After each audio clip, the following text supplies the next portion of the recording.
Pakistan was on Kashmir, and many people were killed and all that. Now, you see, for this, there has never, why this has happened, because, and why the United Nations could not control this, despite their peacekeeping missions, and with pride I would say that Pakistan at one time had the largest contribution to peacekeeping missions of the United Nations. When I was in the Army Military Operation Directorate, I was also attached with United Nations for 2 years as a liaison officer, United Nations Military Observer Group in India and Pakistan.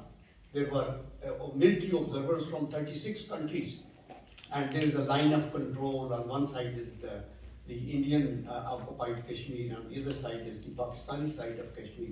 And my brother also mentioned about Kashmir. We don't say that, you see, the stance on Kashmir is that there is a UN charter and there are UN resolutions. According to those, there should be a decision, and the Kashmiris should be given a free choice to decide whether they want to be part of India or part of Pakistan. And then, when they decide that, then in the Pakistani constitution, probably Article 247 and all, it says that then it is their will as to what arrangement they want with the country with which they decide to go. Like for example, if they go to Pakistan, then they will have to decide themselves as to what they want. So therefore, it is crystal clear.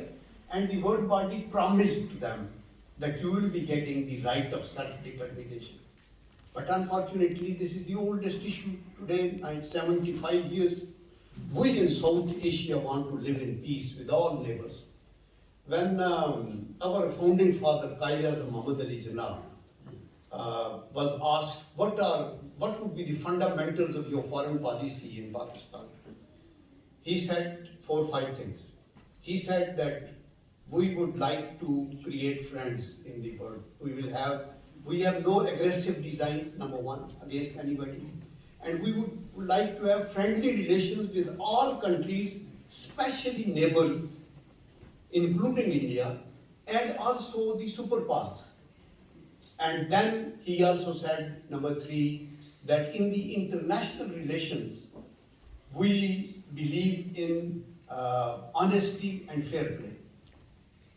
And 4thly, he said that we would abide by the UN Charter and resolution. Since you made a body, United Nations, and unless we abide by its charter and its resolutions, there will be no peace, because then we are deceiving ourselves. There will be no conflict resolutions, there will be tension. People will suffer from all walks of life. And lastly, he said, the point of our foreign policy, which is today even fundamental, that we will stand as a member of the United Nations with all oppressed and suppressed nations. Whether they are Muslims, they are Christians, they are Hindus, they are Sikhs, they are from any community. Because we have committed to, as a member of the United Nations, that we will abide by the Charter. But unfortunately, this has not happened. Why it hasn't happened? That warrants an analysis. And that is because the organization of the United Nations had that inbuilt flaw. Today, we have a Security Council, and they are permanent members. And we have P5 countries. There is a veto power with few countries. Now that is not democratic at all. Because every country, if we are all equal, small or big, then we should all have a vote. And we should all sit together and decide how do we want peace in the world. But that is not happening. Veto on Kashmir, veto on Palestine, veto on this side, veto on that side. Not based on human rights, not based on democratic norms, not based on freedom and that right that UN Charter gives you. And secondly, today in the permanent members, there is no, for example, representation of the Muslim world. 1.5 billion people have no representation in the United Nations in that permanent setup. For example, the African Union, 54 or 56 countries have no representation. For example, South America has no representation in those P5 countries. There should be more countries. But we don't believe in that veto thing. You see, if big and small countries are all equal internationally, and they all have to have their right for their sovereignty and territorial integrity, and we believe and we have signed that charter of the United Nations, and we feel proud that we are a member, and we have annual meetings of the United Nations, then we should see that we implement that in true letter and spirit. That unfortunately is not being done. So therefore, no peace. You see, today in our communities we need peace. Yes, there will be peace. In a country there may be peace, but the country will be affected with this international climate and all these conflicts which are taking place. Today, Russia and Ukraine are at war. Western Europe is affected, the world is affected. You need grains, you need gas, you need oil, you need everything.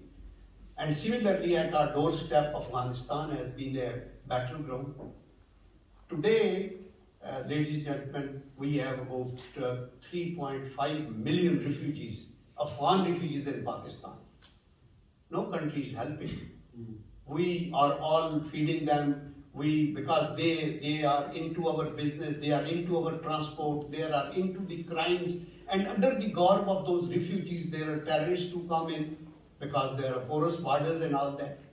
So unless we have cooperation of the entire world, and especially the bigger countries, like the United States of America, Russia, China, Britain, France, and so on.